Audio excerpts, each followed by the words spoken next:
72 days to refit our dream home.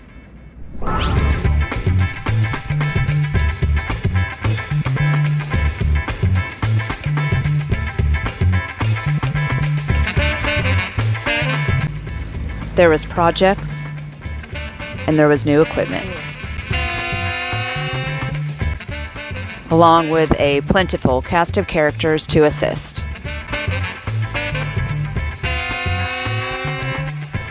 And all of those things were in abundant supply. And we, of course, made time to squeeze in some fun.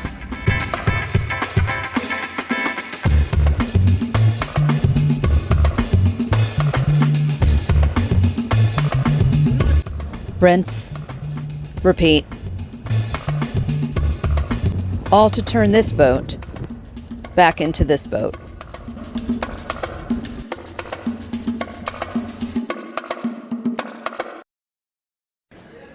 Yeah, meanwhile, back at the shop here, what do we got? Spreader lights. Just gotta here the wires, try this one to keep the numbers, the right connections you have down there. Down below. Down below? Yeah, try to do this one is here, and the red one will be here, Red to green, and white this to one white. white to white. Yeah.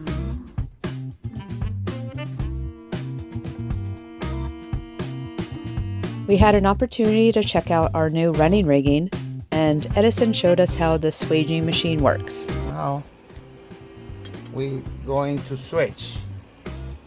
Now this one's gonna be crank, the wire. A lot of compression. Okay. We see our mark over there.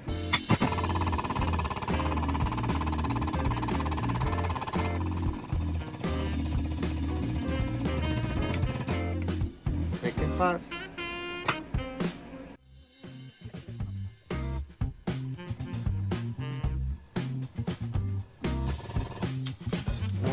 Again.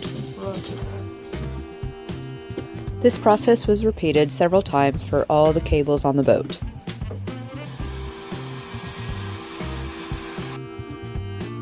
Edison was always welcoming and informative, and most of all, friendly and approachable, and we really appreciate that.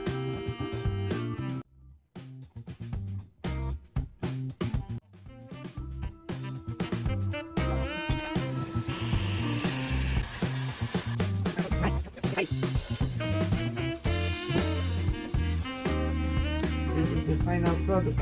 All right, Best product. it's exciting. All done. And with that, one more step done.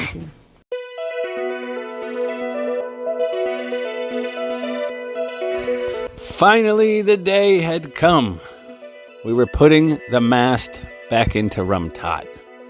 After many, many weeks of working on things and painting things and adding lights and adding wires and getting the running rigging, all the ropes, all the lines, all the cables, everything done today, she's going back in. So we spent most of the morning putting all the finishing touches on. The rigging crew double checked every bolt, every fixture, every line, made sure it was good, and then up she went.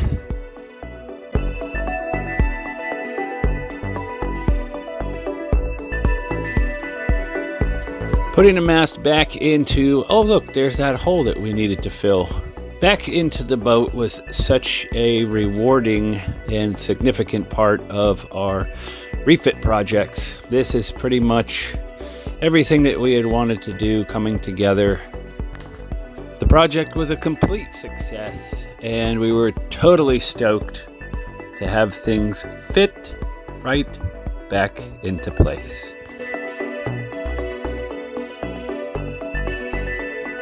With the new anemometer on and all of the cables run down, our final purchase was a VHF antenna. However, the first one we bought was defective. The ship store quickly replaced it, and we were back in business. Ice and water shield that's typically used in roofing is run around the base of our mast to help keep out any water, salt or fresh. With the mast in place, it was time to put the boom back on.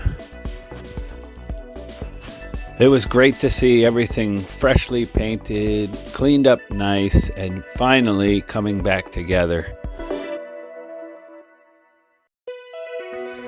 The marina crew once again outdid themselves as they quickly and professionally went to work on the finishing touches. This was both a milestone for us and for our boat, and with all of the work behind us, we were finally ready to go sailing again. Let's head south!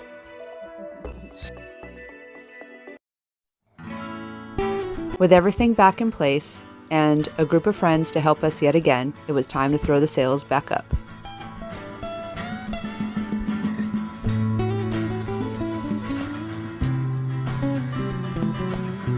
It's really amazing how some people around you laughing can make things, even tedious, seem so much better.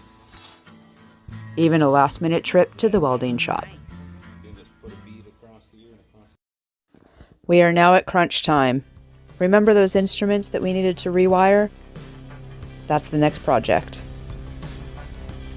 It's now 2 days until leaving day, and the time is running out. Surprisingly, all I had to do was offer James a couple of beers and a game of cards, and he helped me run wire from the engine room all the way up to the front panel.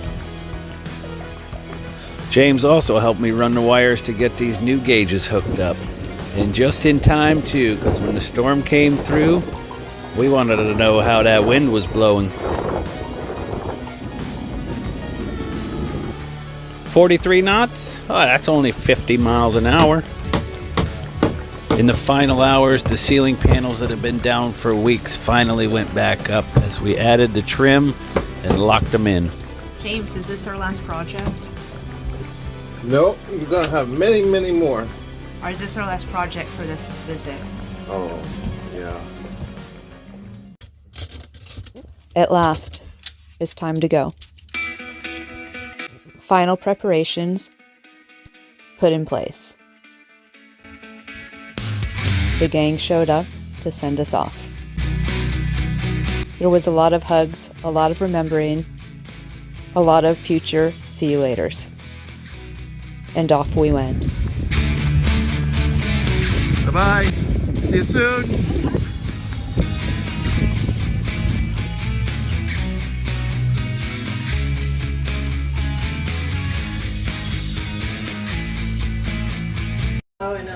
What do we have there, Scott? Tell me what you did. So this is Lee's famous apple pie. That's Lee, everybody. They're Cortland apples and cinnamon and sugar and lemon for this. And here we go. Man, this is exciting. Cook at 425 for 40 to 50 minutes. All right, excellent. There we go. And we'll show you what it's like when it comes out. All right. Oh my God, can you smell that? So it's been 45 minutes now, and I checked the pie and the apples seem to be soft, and so it's time for it to come out. Masterpiece. I don't think you can get any better than that. Yep, it was bubbling on the top just now when I took it out. Yeah. Even it came over the side a little bit. Great. Oh. A little bit, but. All right. All right. Be sure to join us next time as we hit the road and the high seas.